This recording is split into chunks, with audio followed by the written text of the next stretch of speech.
இந்தியாவின் முன் நிறைய சவால்கள் இருக்கின்றன. அவற்றில் முக்கியமான ஒன்றை நாம் சுட்டிக்காட்ட விரும்புகிறோம். அதுதான் நீரிழிவு நோய் பாதிப்பு.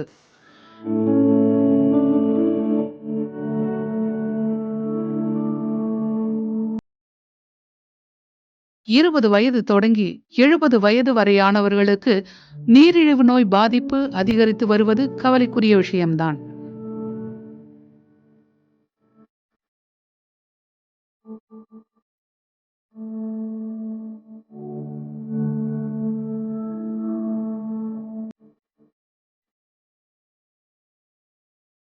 உலகத்திலேயே இந்தியாதான் சர்க்கரை நோய்க்கான தலைநகராக இருக்கிறது. லான்செட் ஆய்வறிக்கையின்படி 2023ஆம் ஆண்டு இந்தியாவின் மக்கள் தொகையில் 11% பேர் சர்க்கரை நோயால் பாதிக்கப்பட்டுள்ளதாக தெரிவிக்கிறது புள்ளி விவரம். இந்தியாவில் 10 கோடிக்கும் அதிகமானோர் சர்க்கரை நோயால் பாதிக்கப்பட்டிருக்கிறார்கள். இந்த எண்ணிக்கை இப்படியே இருக்கப் போவதில்லை, இன்னும் அதிகரிக்கப் போகிறது என்பதுதான் மிக முக்கியமான சவால்.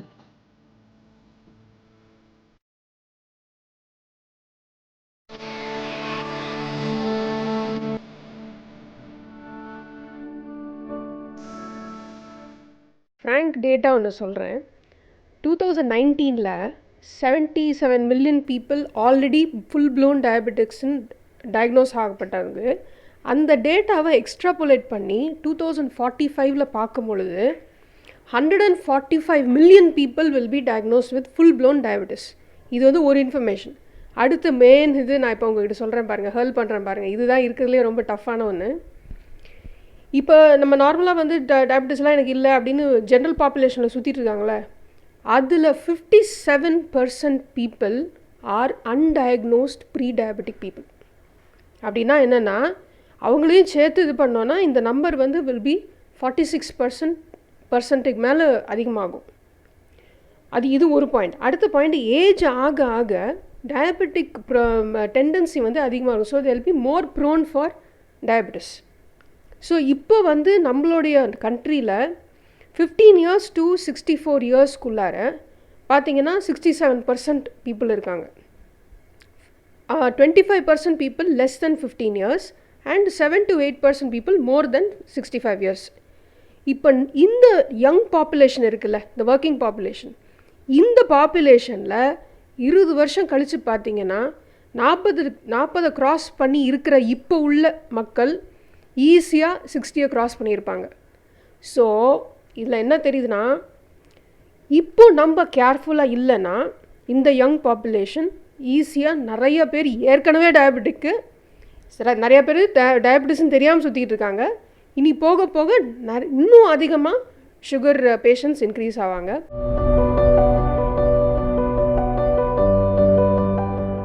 இரண்டாயிரத்தி 14 18 வயது மற்றும் அதற்கு மேற்பட்ட வயது வந்தவர்களில் 8.5 விழுக்காடு பேருக்கு சர்க்கரை நோய் இருந்தது. 2019ஆம் ஆண்டில் 15 லட்சம் இறப்புகளுக்கு சர்க்கரை நோய் நேரடி காரணமாக இருந்தது தரவுகளில் தெரிய வருகிறது. மேலும் சர்க்கரை நோயால் ஏற்படும் இறப்புகளில் 48 விழுக்காடு 70 வயதுக்கு முன்பே நிகழ்கின்றன.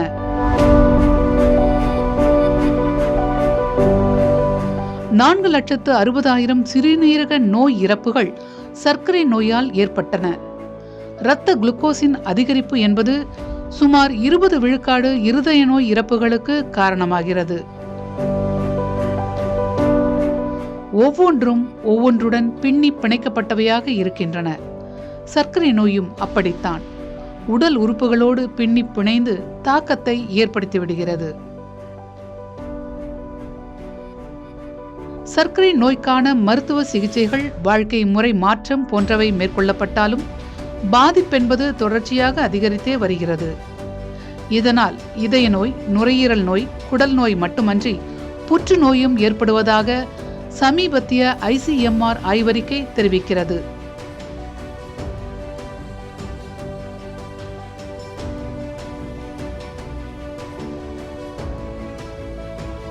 இந்திய மருத்துவ ஆராய்ச்சி கவுன்சிலான ICMR நடத்திய ஆய்வில் அதிகப்படியான கொழுப்பு மற்றும் நீரிழிவு காரணமாக புற்றுநோய் செல்கள் உருவாக தொடங்குகிறது என்பது தெரிய வந்திருக்கிறது. டைப் 2 நீரிழிவு நோயாளிகளுக்கும் கருப்பை புற்றுநோயாளிகள் அதிகரிப்புக்கும் இடையே உள்ள தொடர்பு குறித்து இந்த ஆய்வு மேற்கொள்ளப்பட்டது.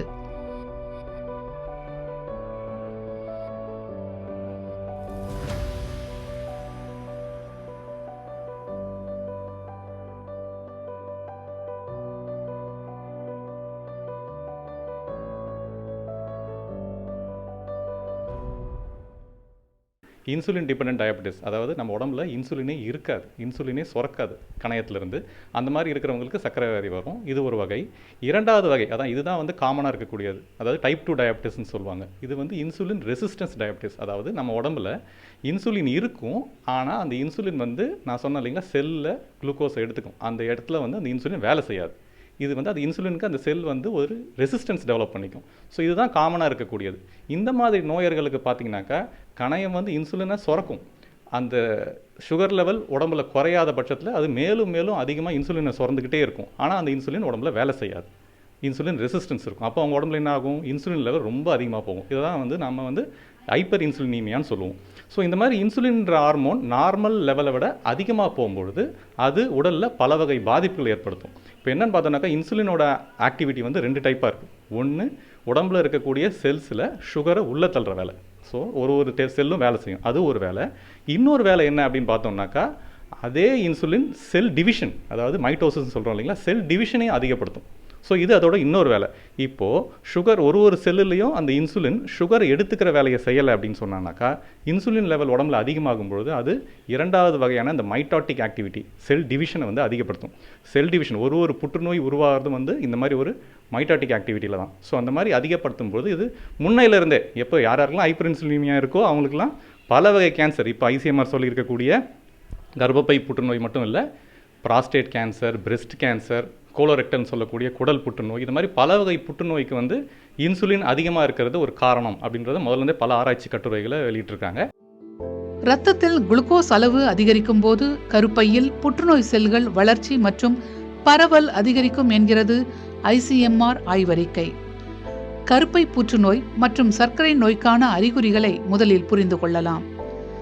எதிர்பாராத மற்றும் திடீர் எடை இழப்பு, தொடர்ந்து சோர்வு நிலையிலேயே இருப்பது, அடிக்கடி சிறுநீர் கழித்தல், உயர் இரத்த குளுக்கோஸ் அளவு, பழ வாசம் கொண்ட மூச்சு, நீர்ச்சத்து குறைவது போன்றவையே முக்கிய அறிகுறிகளாக இருக்கின்றன. நார்மலாகவே நான் சொன்ன மாதிரி விஸ்காசிட்டி அதிகமாக இருக்குது, ஸ்ட்ரெஸ் அதிகமாக இருக்குது நம்ம லைஃப்பில். கிளைகேஷன் ப்ராடக்ட்ஸ், ஏஜி அப்படின்னு சொல்லுவாங்க, அதாவது அட்வான்ஸ்ட் கிளைகேஷன் என் ப்ராடக்ட்ஸ்னு சொல்லுவாங்க. இது வந்து பாடியில் அதிகமாகும். ஆக்சிஜன் ரேடிக்கல்ஸ் அதிகமாகும். இது போய் என்ன பண்ணும், நார்மலாக நம்ம ஒவ்வொரு ஆர்கன்லேயும் நடக்கக்கூடிய ஃபங்க்ஷன் மெட்டபாலிக் பாத்வேவை டிஸ்ரப்ட் பண்ணும். டிஸ்ரப்ட் பண்ணி மெட்டபாலிக் அப்ரேஷன்ஸாக காஸ் பண்ணும். இது ஃபஸ்ட் பாயிண்ட்டு. ரெண்டாவது, இன்சுலின் ரெசிஸ்டன்ஸை அதிகமாக கொண்டு வரும். அப்புறம் insulin like growth factors increase பண்ணும். இந்த மாதிரிலாம் பண்ணுறப்ப என்ன ஆகும்னா ஒவ்வொரு சைட்லையும், அதாவது ஸ்டமக் கேன்சர் இன்க்ரீஸ் ஆகுது, pancreas cancer, liver cancer, colon cancer, bladder cancer, kidney cancer எல்லாமே இன்க்ரீஸ் ஆகுது. இதை தவிர ஒரு முக்கியமான விஷயம், ஒபிசிட்டியும் வெயிட் அதிகமாக போகிறதுனால ஏன் குறைங்கன்னு ஏன் சொல்கிறோன்னா, பெரிஃப்ரி அதாவது அடிப்போஸ் டிஷ்யூவில் ஈஸ்ட்ரோஜன் கன்வர்ஷன் அதிகமாக இருக்குது. அந்த ஈஸ்ட்ரோஜன் என்ன பண்ணுது, பிரெஸ்ட் கேன்சரையும் எண்டோமெட்ரியல் கேன்சரும் லேடிஸ்க்கு உண்டாக்கும். ஜென்ஸை பார்த்தீங்கன்னா ஜென்ஸுக்கு வந்து ப்ராஸ்டேட் கேன்சர் உண்டாகும், டெஸ்டிகுலர் டியூமர்ஸ் அதிகமாகும், more gynaecomastia, breast cancers even in males வரும். ஸோ இவ்வளவு ப்ராப்ளம்ஸ் வர்றதுக்கு நிறையா சான்ஸு சுகர் கண்ட்ரோல்டாக இல்லாமல் இருந்ததுன்னா. டயபெட்டிஸ், அதாவது இந்த டைப் 2 டயபெட்டிஸ், காமன் இருக்கிற டயபெட்டிஸில் என்ன ஆகும் அப்படின்னா இன்சுலின் ரெசிஸ்டன்ஸ் இருக்கும். இன்சுலின் ரெசிஸ்டன்ஸ் அப்படின்னா உடம்புல இன்சுலின் இருக்கும், அதிகமாகவே இருக்கும், ஆனால் வந்து சரியாக வந்து அதோட வேலையை அதனால் செய்ய முடியாது. ஸோ இந்த இன்சுலின் ரெசிஸ்டன்ஸ்னால இன்சுலின் அதிகமாக இருக்கிறதுனால இது என்ன பண்ணும் அப்படின்னா ஈஸ்ட்ரஜன்ற ஹார்மோன் லெவல்ஸை அதிகப்படுத்தும். ஸோ இந்த ஈஸ்ட்ரஜன்ற ஹார்மோன் என்ன பண்ணும்னா இந்த யூட்ரஸ் இருக்கு இல்லையா, அதில் இருக்கிற செல்ஸ் மேலே ஆக்ட் பண்ணி அதோட குரோத்தை வந்து அதிகப்படுத்தும். நெக்ஸ்ட் வந்து என்ன ஆகும் அப்படின்னா சுகர் லெவல், டயபெட்டிஸோட ஒரு காமன் ரிஸ்க் ஃபேக்டர் என்னன்னா ஒபிசிட்டி. ஒபிசிட்டினா அந்த உடல் பருமன். உடல் பருமனில் என்ன ஆகும்னா இந்த அடிப்போஸ் டிஷ்யூ அப்படின்னா அந்த கொழுப்பு ப்ரொடியூஸ் பண்ணுற அந்த டிஷ்யூஸ் அந்த செல்ஸ் எல்லாமே அதிகமாகும். ஸோ இந்த செல்ஸ்லேருந்தும் இந்த ஈஸ்ட்ரஜன் வந்து அதிகமாகும். அது இல்லாமல் டயபெட்டிஸ்லேயே எல்லாம் க்ரானிக்காக வந்து inflammation state, it's a chronic inflammatory state. So அதனால் என்ன ஆகும் அப்படின்னா எல்லா கேன்சர் செல்லோட ப்ரொடக்ஷன் அண்ட் ப்ராக்ரெசிவ் நேச்சர் வந்து இந்த டயபெட்டிஸில் அதிகமாகும்.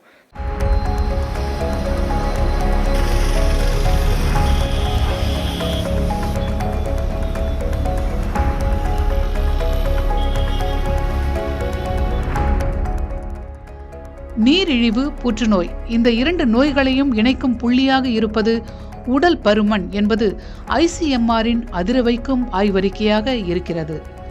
சர்க்கரை நோய்க்கான முக்கிய காரணிகள் பல இருந்தாலும் உடல் பருமன் அதில் பிரதான பங்கு வகிக்கிறது என்கிறார்கள் மருத்துவர்கள். இடுப்பு சுற்றளவு அதிகரிக்கும் வேகத்தில் நோய்களும் வேகம் எடுக்கும் என்பது மருத்துவர்களின் எச்சரிக்கை. இந்த என்டையர் எபிசோடே பார்த்தீங்கன்னா ஒபிசிட்டி, சுகர் பேஷண்ட்ஸ் ஒபிசிட்டியோட இருப்பாங்க. ஒபிசிட்டி இருக்கிற பேஷண்ட்ஸுக்கு கர்ப்பப்பை புற்றுநோய் வர்றதுக்கான சான்சஸ் அதிகம். ஸோ நம்ம உடம்ப ஃபிட்டாக வச்சுக்கணும், உடல் பருமனை குறைக்கணும், சுகர் வராமல் பார்த்துக்கணும், இந்த ஹார்மோனல் சேஞ்சஸை நம்ம வராமல் பார்த்துக்கணும்.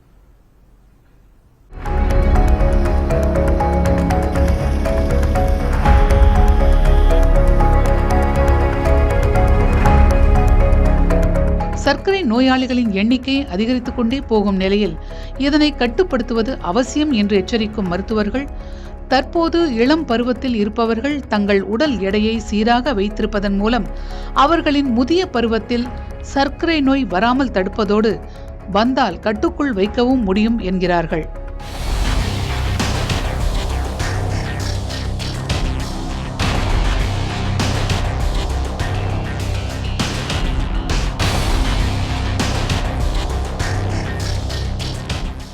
கருப்பை புற்றுநோய் டைப் 2 வகை சர்க்கரை நோயால் பாதிக்கப்பட்டவர்களுக்கு அதிகம் கண்டறியப்படும் நிலையில் என்ன செய்வது, எப்படி தடுப்பது? முந்தைய தலைமுறையில் வயதானவர்களுக்கு வரும் நோய்களாக கருதப்பட்டவைதான் சர்க்கரை நோயும் புற்றுநோயும். இப்போதெல்லாம் வீட்டுக்கு ஒரு சர்க்கரை நோயாளி இருப்பார் என்று கூட சொல்லிவிடும் அளவுக்கு இந்த நோய் அதிகரித்துவிட்டது. குறிப்பாக இப்போதைய காலகட்டத்தில் வயது வரம்பின்றி குழந்தைகள் முதல் பெரியவர்கள் வரை சர்க்கரை நோய் பாதிப்பு அதிகரித்துவிட்டது. பொதுவாக இது வாழ்வியல் மாற்றத்தால் ஏற்படும் நோய் என்று கடந்து சென்றுவிட முடியாது. இன்றைய தலைமுறை தொடங்கி வருங்கால சந்ததி வரை இதன் தாக்கம் இருக்கும். இதனால் இந்திய மருத்துவ ஆராய்ச்சி கவுன்சிலின் ஆய்வறிக்கையை கவனமாக அணுக வேண்டியிருக்கிறது. இந்தியாவில் டைப் 1, டைப் 2 என 2 வகை சர்க்கரை நோய்கள் பிரதானமாக இருக்கின்றன. தவிர கர்ப்பகால நீரிழிவும் இந்தியாவில்தான் அதிகம் காணப்படுவதாக கூறுகிறார்கள் மருத்துவர்கள். பொதுவாகவே மீனிங் டயபெட்டிஸ் அப்படிங்கிறது வந்து ரொம்ப ஜாஸ்தி ஆயிடுச்சு, அதுவும் இளம் வயதினரிடையே. ஸோ அதனால இளம் வயதினரிடையே அவங்க கருவுறும் போது டயபெட்டிஸ் வர்றதுக்கும் காரணம் ஜாஸ்தி. இது ஒரு காரணம். ரெண்டாவது இப்போ பெண்கள் இந்த பிரெக்னன்சியை ரொம்ப போஸ்ட்போன் பண்றாங்க, படிக்கிறதுக்கு, வேலைக்கு போறதுக்கு, அதுக்காகலாம். ஸோ அதனால ஒரு 10-20 வருஷத்துக்கு முன்னாடி 25 வயசுலயே ஒரு ஃபர்ஸ்ட் பிரெக்னன்சி பிளான் பண்றாங்கன்னா இப்போ ஈஸியா 30 வயசுக்கு மேலதான் நிறைய பெண்கள், அதாவது அந்த சதவீதம் ஜாஸ்தி ஆயிருக்கு. அதுவும் ஒரு காரணமா சொல்லலாம். மூணாவது முக்கியமான காரணம் ஜென்ரலாவே ஒபிசிட்டி அப்படிங்கிறது, உடல் பருமன் அப்படிங்கிறது பெரிய ப்ராப்ளமா இருக்கு. அதுவும் ஒரு முக்கிய காரணம் பெண்களுக்கு கருவுற்று இருக்கும் போது நமக்கு நீரிழிவு நோய் வர்றதுக்கு. இன்னொரு முக்கியமான காரணம் பாலிசிஸ்டிக் ஓவரின்னு சொல்லுவோம். அதாவது ஓவரியில நீர்க்கட்டி இருக்கிறதுன்னு ஜென்ரலா சொல்லுவாங்க. அது இருக்கிறவங்க உடல் பருமனாகவும் இருந்தா அவங்க கருவுடும் போது நீரிழிவு நோய் வரதுக்கான வாய்ப்பு அதிகம். அடுத்த முக்கியமான காரணம் குடும்பத்துல அப்பாவுக்கு, அம்மாவுக்கு, தாத்தாக்கு, பாட்டிக்கு, ஆர் சகோதரர்களுக்கு, சிஸ்டர்ஸுக்கு அந்த மாதிரி நீரிழிவு நோய் இருந்ததுன்னா அந்த பெண் ஆட்டோமேட்டிக்கா ரிஸ்க் ஜாஸ்தி ஆயிரும்.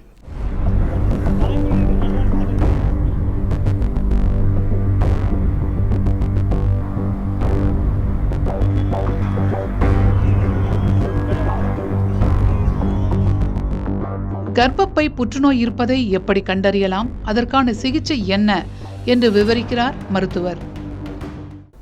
ப்ளீடிங் வர்றது தான் முக்கியமான அறிகுறியாக இருக்கும். அப்போது நீங்கள் ஃபேமிலி டாக்டரை பார்த்துக்கிட்டு இந்த ப்ளீடிங் வர்றதுக்கான காரணம் என்ன அப்படிங்கிறத ஒரு அல்ட்ராசவுண்டோ சிடி ஸ்கேன் மூலமோ நீங்கள் ஈஸியாக தெரிஞ்சுக்கலாம். அதில் கர்ப்பப்பையில் ஏதாவது கட்டி இருக்குது அப்படின்னா உங்கள் கைனகாலஜிஸ்ட் அது என்ன அப்படிங்கிறத பயாப்சி மூலமாக டெஸ்ட் பண்ணி பார்ப்பாங்க. பயாப்சியில் புற்றுநோய்க்கான அறிகுறி இருக்குது அப்படின்னு தெரிஞ்சுக்கிட்டிங்கன்னா அடுத்த கட்டமாக பெட் ஸ்கேன் அப்படின்னு பார்த்துக்கிட்டு இந்த நோய் எந்த ஸ்டேஜில் இருக்குது அப்படின்னு தெரிஞ்சுக்கலாம்.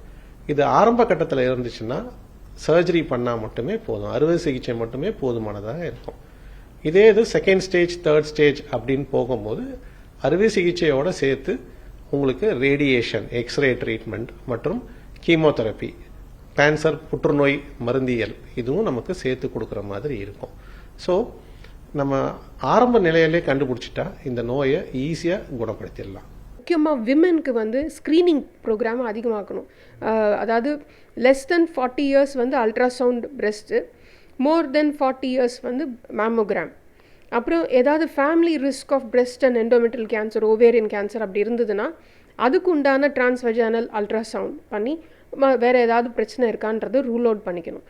இதை வந்து ஒரு ரொட்டீனாக நம்ம எல்லா ஹாஸ்பிட்டல்ஸையும் பண்ண ஆரம்பித்தோன்னா இந்த rate of undiagnosed pre diabetics who are loitering around outside நல்லா வெளியில் தெரிஞ்சிட்டு இருப்பாங்க சந்தோஷமாக, அதை வந்து நம்ம கட்டல் பண்ணலாம். அதே மாதிரி வெளியில் நார்மல் பீப்புள் வந்து நம்ம முக்கியமாக சொல்ல வேண்டியது என்னென்னா, கொஞ்சம் குண்டாக இருக்காங்க, நான் நல்லா தான்ப்பா இருக்கேன், எனக்கு ஒரு பிரச்சனையும் இல்லை அப்படின்னு சொல்லிட்டு இருக்கவங்ககிட்ட பா நீ தயவுசெய்து போ, நீ போய் செக்அப் பண்ணிக்கோன்னு சொல்லணும். வீட்டில் உள்ள ஆளுங்களும் கொஞ்சம் ரெஸ்பான்சிபிலிட்டி எடுத்து இதை செய்கிறது ரொம்ப ரொம்ப முக்கியம். ஏன்னா என்ன ஆகுது, தெரியாமலே ப்ரீ டயபெட்டிக் பீப்புள் அவங்க டயபெட்டிக் ஆகி அதோடு சேர்த்து பிபி, லிப்பிட், ஹைப்பர் லிப்பிடிமியா எல்லாம் சேர்ந்து சில பேர் ரொம்ப சீக்கிரமாகவே ஹார்ட் அட்டாக்ல இறந்து போகிறாங்க. So young mortality rate with cardiovascular disease, stroke, heart attack அதிகமாகுது. ஸோ இதை கர்டல் பண்ணோன்னா ஒரே வழி இந்த ஸ்க்ரீனிங் கரெக்டாக செக்அப் பண்ணது. அண்மையில் கருப்பை வாய் புற்றுநோய்க்கு தடுப்பூசி கண்டறியப்பட்டது. இந்த தடுப்பூசி கருப்பை வாய் புற்றுநோய்க்கு மட்டுமே இப்போது அளிக்கப்படுகிறது. கேன்சருக்கு வேக்சின்ஸ் இருக்கா? அதுவும் நீங்கள் இந்த கர்ப்பப்பையை பற்றி கேட்கும்போது இந்த கேன்சர் வேக்சின் அப்படிங்கிறது கர்ப்பப்பை வாய் புற்றுநோய்க்கு இருக்குது. இதுக்கு பேர் சர்வைக்கல் கேன்சர் அப்படின்றது, கர்ப்பப்பைக்கு பேர் எண்டோமெட்ரியல் கேன்சர். ஸோ இந்த கேன்சர் வேக்சின் 9 வயசுலேருந்து 21 வயசு வரைக்கும் இல்லை எல்லா பெண்களுக்கும் நம்ம இந்த வேக்சின்ஸ் போடலாம். இது இப்போது இந்தியாவிலேயே செய்கிறதுக்கு எல்லா முயற்சியும் நடந்துக்கிட்டு இருக்கு. இந்த வேக்சின்ஸ் போடுறதுனால இந்த கர்ப்பப்பை வாய் புற்றுநோய் வருவதற்கான சான்சஸை அடியோடு நம்ம குறைச்சிடலாம். அரிதாக இருந்த சர்க்கரை நோய் அதிகமானதாக மாறிவிட்ட நிலையில் எப்படி கட்டுப்படுத்துவது, என்ன செய்தால் இந்த நிலையை மாற்றலாம் என்ற கேள்வி எழுகிறதல்லவா? மருத்துவர்கள் இதற்காக அளிக்கும் அறிவுறுத்தல்கள் தெளிவாக இருக்கின்றன.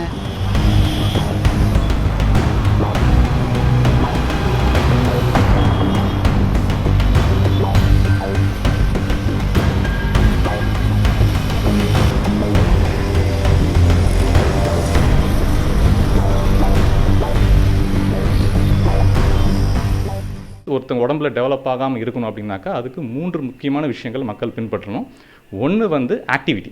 நம்ம வந்து எப்பயுமே ஒரு ஃபிசிக்கல் ஆக்டிவிட்டி இருந்தாக்கா நம்ம உடம்புல இன்சுலின் ரெசிஸ்டன்ஸ் குறையும். என்னதான் நாங்கள் மருத்துவர்கள் வந்து இன்சுலின் ரெசிஸ்டன்ஸை குறைக்கிறதுக்கு மாத்திரைகள் கொடுத்தாலும் சில பேர் அதையும் தாண்டி ஆக்டிவிட்டி இல்லாமல் இருந்தால் உடம்புல, அதாவது குறிப்பாக நம்ம உடம்புல அந்த வயிறை சுற்றி அதிகப்படியான கொழுப்புகள்லாம் வருது இல்லைங்களா, பெல்லி ஃபேட் அப்படின்னு சொல்கிறாங்களா, அது மாதிரி கொழுப்புகள்லாம் அதிகமாக படியும் பொழுது நமக்கு இன்சுலின் ரெசிஸ்டன்ஸ் அதிகமாகவே இருக்கும். அப்படி இருக்கும் பொழுது நமக்கு வந்து மேலும் மேலும் நம்ம வந்து இந்த ஹைப்பர் இன்சுலினிமியா வரும்பொழுது இந்த மாதிரி பாதிப்புகள் ஏற்படும். அதனால் ஆக்டிவிட்டி மிக மிக முக்கியம். அதனால் ஒருத்தர் வந்து வெயிட்டை குறைக்கணும் அப்படின்ற கான்செப்டோடு நீங்கள் வந்து எந்த வித ஆக்டிவிட்டியும் ட்ரை பண்ண வேண்டாம். முதல்ல ஏதாவது ஒரு ஆக்டிவிட்டியை பண்ணுங்கள், இன்சுலின் ரெசிஸ்டன்ஸை முதல்ல குறைங்க. ஸோ இன்சுலின் ரெசிஸ்டன்ஸை குறைச்சிங்கனாலே உங்கள் உடம்புல இருக்கக்கூடிய இன்சுலின் லெவல் தானாகவே குறையும். அப்போது இந்த ஹைப்பர் இன்சுலினிமியாவில் வரக்கூடிய பல வகை இந்த இவ்வளோ பாதிப்புகளும் நம்ம உடம்புல ஏற்படாமல் தவிர்க்கலாம். இரண்டாவது, லோ கார்ப் டயட். அதாவது இப்போ நம்ம என்ன பண்ணுறோம், டயட்டுக்கு ஒரு கண்ட்ரோலே இல்லை. நாம் வந்து சரியாக தூங்குறதில்ல.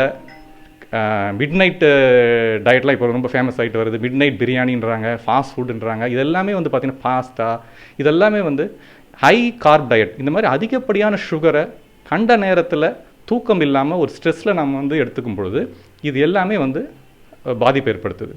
ஸோ இதுவும் ரொம்ப முக்கியம். ஸோ இது எல்லாமே நல்ல தூக்கம், சரியான உணவு வகைகள் அண்ட் கொஞ்சம் ஆக்டிவிட்டி, இது 3 இருந்தாலே வந்து நம்ம இந்த இன்சுலின் ரெசிஸ்டன்ஸ்லேருந்து நம்ம கொஞ்சம் தப்பிக்கலாம். ஸோ இதற்கு மீறி தான் மாத்திரைகளை நம்ம வந்து ப்ரிஸ்கிரைப் பண்ணுறோம். ஸோ இதெல்லாமே பண்ணோம்னாக்கா நம்ம இன்சுலின் லெவல் உடம்புல குறைக்கிற பட்சத்தில் இந்த ஹைப்பர் இன்சுலினியாவில் வரக்கூடிய இந்த கேன்சர்ஸ் மாதிரியான வியாதிகளை நம்ம நிச்சயம் தவிர்க்கலாம். சயின்டிஃபிக் முன்னேற்றங்களில் இப்போ நம்ம தமிழ்நாடு எடுத்துக்கிட்டாலே முதன் முறையாக இந்தியாவிலே நம்ம மருத்துவமனையில் ரோபாட்டிக் அறுவை சிகிச்சை நம்ம ஓமந்தூரார் அரசு பண்ணோம் குயசரப்பு மருத்துவமனையில் இருக்குது. இதன் மூலமாக எந்த புற்றுநோயும் ரோபாட்டிக் கருவி மூலமாக மிக துல்லியமாக நம்ம வந்து ஆப்ரேஷன் பண்ண முடியும். அந்த அளவு நமக்கு சிகிச்சை வச்சுருக்கிறோம். அதே சமயத்தில் ஆரம்ப நிலை புற்றுநோயை கண்டுபிடிக்கக்கூடிய பல வகை லேபரட்டரி எக்யூப்மெண்ட்ஸும் நம்ம வச்சுருக்கோம். ஸோ ஒரு புற்றுநோயை கண்டுபிடிக்கிறதுலேருந்து ஆப்ரேஷன் பண்ணுறதுலேருந்து வேறு ஏதாவது பல லட்சம் ரூபாய் மதிப்புள்ள ஒரு கீமோதெரபி இன்ஜெக்ஷன் கொடுக்கறதுலேருந்து ஒரு 30 கோடி ரூபாய் மதிப்புள்ள ஒரு பிளாக்கே வந்து ரேடியேஷன் கொடுக்கறதுக்கு இது எல்லாமே வந்து அரசு அமைச்சு கொடுத்துருக்குறாங்க. ஸோ டயக்னோசிஸ்லேருந்து சிகிச்சை வரையும் எல்லாமே அரசில் முற்றிலும் இலவசமாக நம்ம வந்து எல்லா மக்களுக்கும் வழங்குகிறோம். ஆனால் இதெல்லாம் வராமல் மக்கள் வந்து பாதுகாத்துக்கிறது தான் இந்த விழிப்புணர்வு. ஸோ அதைத்தான் இப்போ ஐசிஎம்ஆர் சொல்லியிருக்கிறாங்க. புற்றுநோய் வருவதை முதல்ல நம்ம வந்து பிரைமார்டியல் ப்ரிவென்ஷன், பிரைமரி ப்ரிவென்ஷன், இது 2 தான் மிக மிக முக்கியம். அதை தாண்டி நம்ம வந்து வரும்பொழுது ஆரம்ப நிலையிலே கண்டுபிடிச்சா அதுக்கான புற்றிலும் குணமாக்கக்கூடிய அனைத்து சிகிச்சையும் நம்ம அரசு மருத்துவமனையில் இலவசமாக வழங்குறாங்க.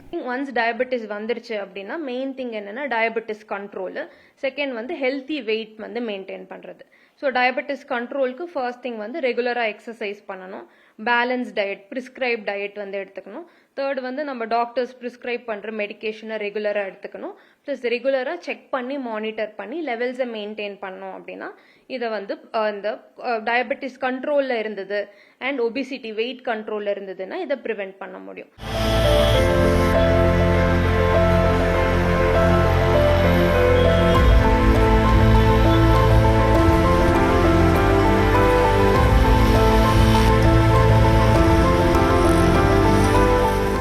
இரத்த சர்க்கரை அளவை கட்டுப்படுத்துவது மற்றும் நோயை குறைக்க முயற்சிப்பது முதன்மையான இலக்காக இருக்க வேண்டும்.